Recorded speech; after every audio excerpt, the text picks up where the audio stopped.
Hey everybody, it's Jason from the Texas Gun Vault 2, and I'm out here in the garage, and I want to come to you tonight with an upcoming projects video.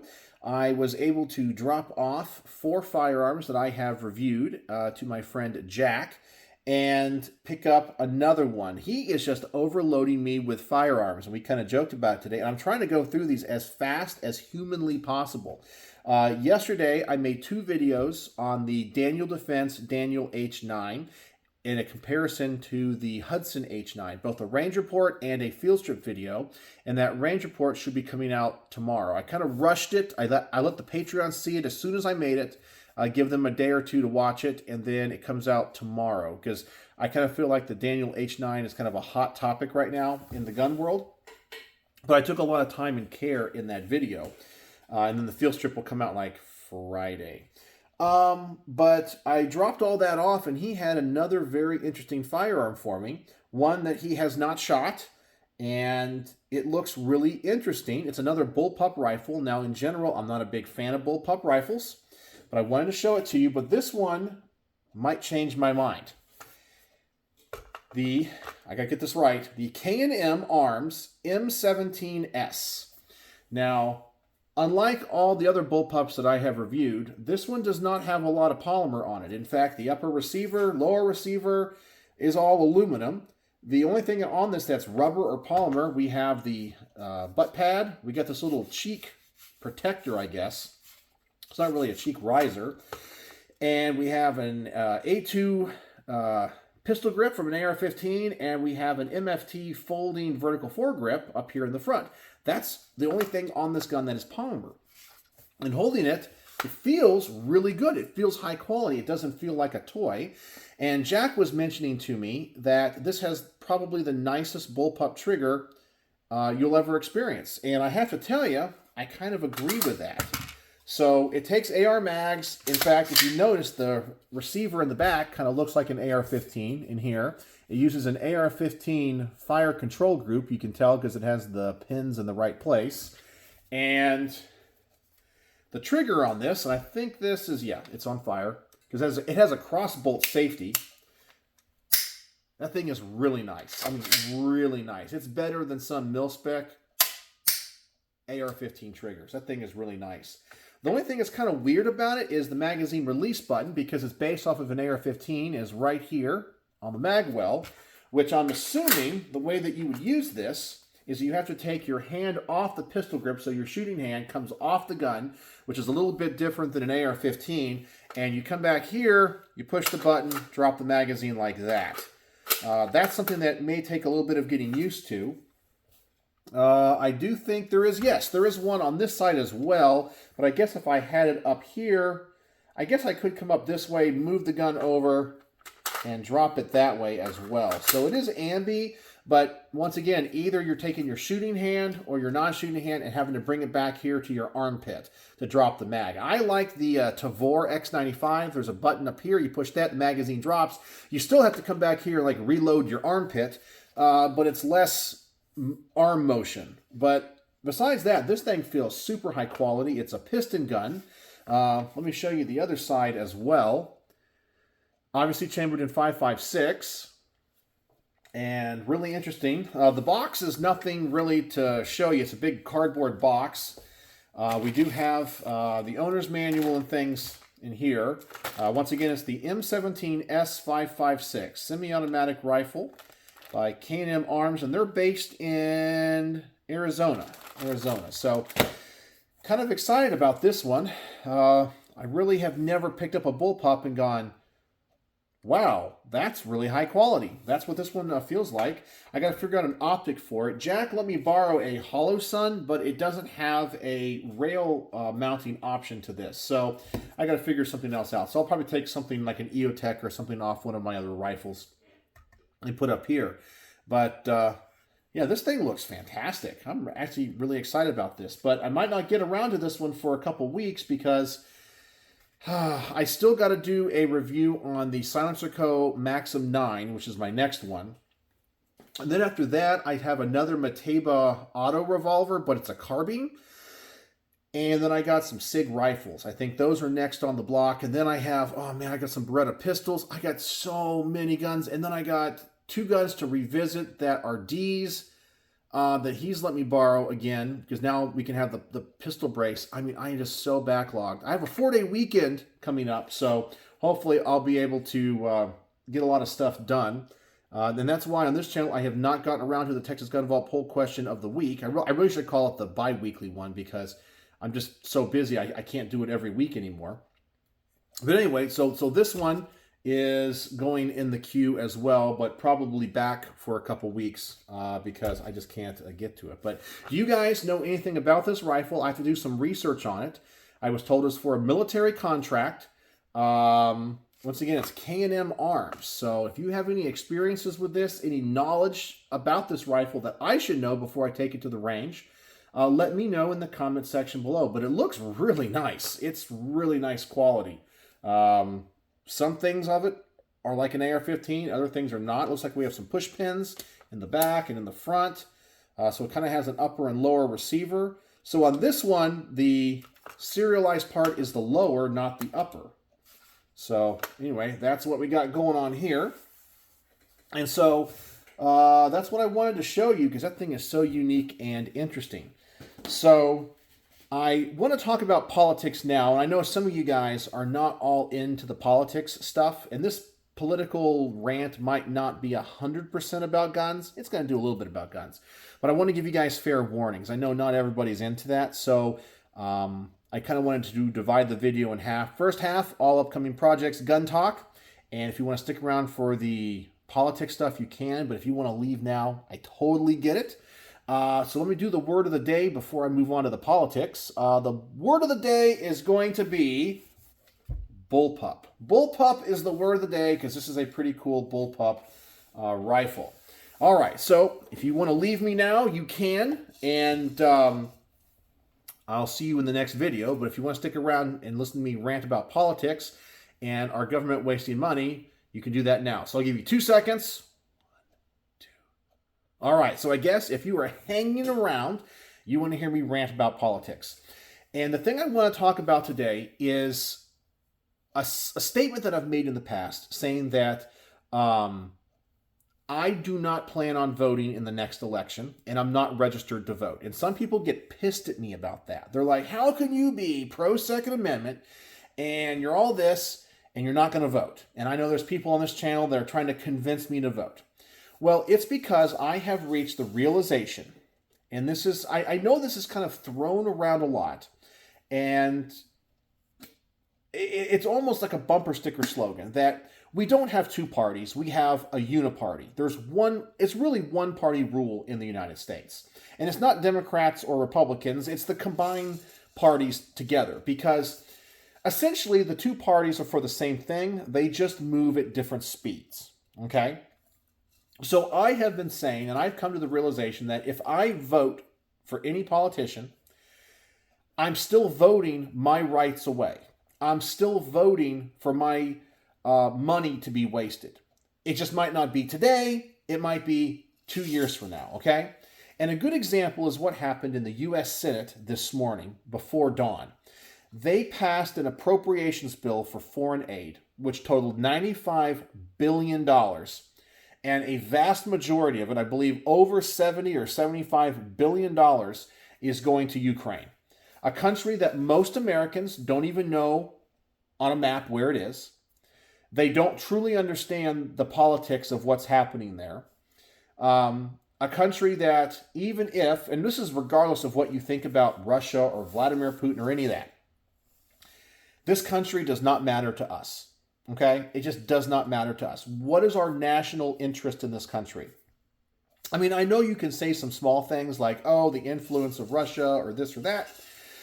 But when it comes down to it, are you not going to be able to go to your grocery store and buy eggs and milk and bread and all that? No, it doesn't really matter in the grand scheme of things. Is this a place that we want to eventually send our kids in the military to go die? Because that's the trajectory we're on.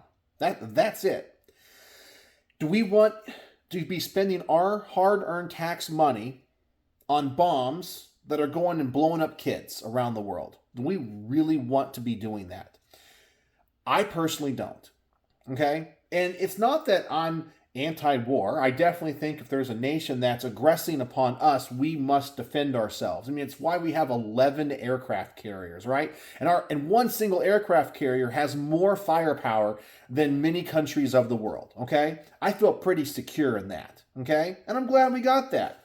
And if any nation ever attacks us, yeah, I'm all about attacking them. But $95 billion. And I don't think that people here in the United States truly understand how much money that is. That, we are running a deficit every single year. And we see all these things in our nation where we're like, we don't have the funding for that. For example, in Flint, Michigan, this thing has been going on for like a decade now. All their pipes in that city have lead contamination. They all have to be replaced. And we hear this all the time. Oh, we just don't have the money. We just can't get the money. It's just too much money. And you're like, well, how much money is it? It's going to be like $1.5 billion. There's just no way. We can't find that money. It's never going to happen. And yet we just, on a whim, just spend $95 billion on foreign aid to countries that are going to waste it. I mean, let's just be honest.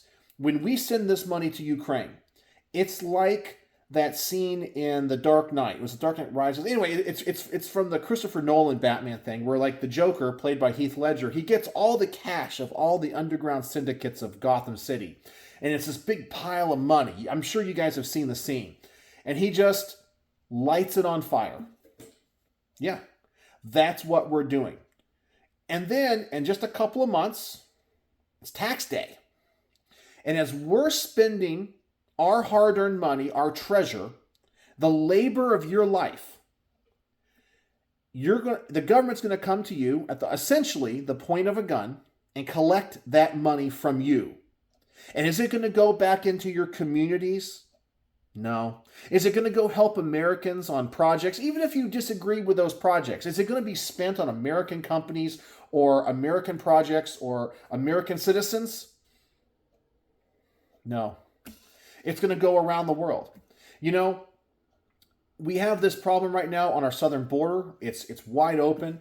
And you, the taxpayer, are paying for luxury apartments for illegal aliens all around the country, while young Americans are struggling to pay rent, struggling to put food on the table because inflation is out of control and they can't get a job. They can't pay off their student loans. Now, I am not about student loan forgiveness. I had $40,000 in debt when I got my doctorate degree. And I paid it off. And I paid it off early. And I worked hard to pay it off. I did my job. I don't want the government just to forgive loans and give money out. However, if we are going to blow $95 billion, and literally it's gone like that. It's gone. We'll never see it again. It's going to oligarchs. It's going to NGOs. It's going to bad actors around the world. If we're going to blow $95 billion, why don't we spend it on Americans? I would much rather it go to loan forgiveness for student loans, which I completely disagree with, or fixing the Flint water system, than this. Now, I look at our country and see problems like, for example, homelessness. Now, of course, homelessness has many causes. But we see homeless vets. I mean, come on. These people signed up to defend our nation. We made a promise to them. And we have homeless vets sick on the street, both physically and mentally. They're homeless. And to fix this problem, a couple $2 billion. To create facilities for them to live in, have shelters. Can we do that for our own vets? I'm not even saying do it for anybody, just our vets. Nope, we can't do it. We just don't have the political will. We can't find the money, but yet we can write a check to Zelensky. Okay, and this is not me saying I hate Ukraine or I hate Russia or I like one or the other. I don't care. I really do not care. And what this all shows me is at the point of a gun, they're going to come to you April 15th. Pay your taxes. Make sure you paid your taxes. And they're literally going to take that money and ship it overseas. and or give it to people here in the country that aren't even citizens, while American citizens suffer. And who voted for it? The U.S. Senate by a vote of 70 to 30. And it took 20 Republicans to vote for this. 20 to vote for this. This is the same party that says they're going to stand up for your rights. They just stabbed you in the back. They tell you on one hand, we just don't have enough money to fix your bridges and to fix your roads and to fix your schools and to build a border wall. Come on, $2 billion for a border wall? That's so much money. Where are we ever going to get that? And then spend $95 billion, the drop of a hat, and send it around the world. So, these are the same people that are going to steal from you, give it to other people around the world, expect you to pay for it.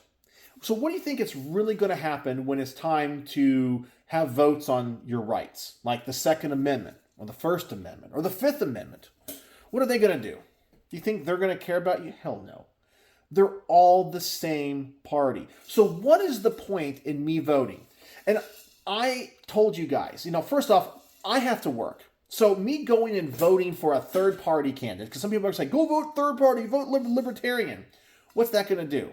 Nothing. Do you think that when Joe Biden makes some executive decision that's unconstitutional, that he stops for even 1 second and goes, that 0.5% of people that voted for the libertarians, I need to think about them. Do you think he thinks about that? No, he does not think about that at all. He doesn't even think about the 49.9% of the population that didn't vote for him and voted for Donald Trump. So do you really think he's going to care about a third-party candidate? Hell no. And anybody that gets in is going to control it with absolute power. They don't care. Your voice isn't being heard. It's not. But then if I vote for a Republican, what are they going to do? The same thing. They're going to get up there and, of course, during elections, say, oh, we're going to fight for your rights. Your gun rights are so important. And then they're going to get up there and something's going to happen somewhere around the country. Well, we really have to do something. Something needs to be done. Enough is enough. Common sense. They're going to vote for it anyway. They don't care. They just don't care. Why should I vote for them? Because that validates them. It validates the Republicans, who are the same thing as the Democrats. Now, I know. I sound a little jaded, and I totally get it. But it's just the realization that nothing is going to change course. Nothing is going to change course. It's kind of like we all see it. It's like we're sitting in the crow's nest of the Titanic on April the 14th, 1912. And we're aware that there's ice out there, and we're on the lookout. But the captain of the ship, Captain Smith, has decided we're going to be full steam ahead. This ship is unsinkable. This ship is a modern marvel. We're fine. But that's not advisable. And then lo and behold, you see an iceberg. You know the iceberg is coming. And you warn everybody. You ring the bell. The iceberg is coming. But it takes too long and too much energy to turn that ship. You can't do it. It's too massive of an object. It's already on the trajectory to hit it. And nothing you can do can stop it. That's the way I feel our nation is headed. There's nothing we can do. The trajectory is set. The government is too big. The country is too ignorant. It's over. There's people like you or I that might see this from the crow's nest and are ringing the bell. Turn the ship. Stop the ship. But even if we were able to get everybody on board, we couldn't turn the ship fast enough. It's going to hit the iceberg. It's going to hit the iceberg. And it's going to sink. And that is why I don't vote. That is why I used to be, we all got to vote. Get your voter registration cards and all that kind of stuff. It's a waste. I mean, if you want to vote, go do it. If you feel passionate about a certain politician, I'm not telling you who to vote for. or who not to vote for. Okay, that's your private matter. Okay, and I trust that you're going to vote your conscience and you're going to vote in your best interest. Okay, that's the way our system's designed to work. Okay, so you go do that. Okay, but in my opinion, it's just too late. It's just too late because you're going to vote for the lesser of two evils, and that lesser evil is still going to sell you out because they proved it today in the U.S. Senate. So on April the 15th, when you pay your taxes and you look how much money the government's taking from you, realize every single cent of that is going to some Ukrainian oligarch that's buying bombs to blow up kids. Because that's exactly what's happening. And I'm not going to be a part of that. There's nothing I can do to stop it. I guess I'm just along for the ride. I'm just one of the passengers on the Titanic. I can see it happening. I can brace for impact. But the outcome is inevitable. So there you go. So that's my political message and why I don't vote and why I'm telling you guys that when they talk about our sacred democracy and Jason, you need to go vote, it's not going to do anything. It's not going to do anything because the people on the ballot are already pre-selected for you. You have a Democrat that's going to essentially speed the ship up into the iceberg, or you're going to have the Republican that's going to say, we need to turn the ship around, and when they actually get to the helm of the ship, they're going to be, yeah, well, you know, we got to be nice and play nice in politics, and maybe it's going to be, and they're still going to hit the iceberg. Maybe just not as fast, but they're still going to hit the iceberg. So I'm done with it all. I'm done with it all. So that's my political rant for tonight. I'm curious what you guys think. I know there's going to be some of you guys in the comment section saying, Jason, you got it wrong. You need to register to vote. I'm still going to try to convince you. And that's fine, but I'm not going to. So, even if you vote for Donald Trump, okay? And by the way, I mean, when it comes down to it, if I was going to vote, I'd vote for Donald Trump. But remember, Donald Trump is the one that really hurt your Second Amendment rights more than any other president. You know, what is it? By their fruits shall ye know them, right? I mean, we can talk about Joe Biden all we want, or Barack Obama.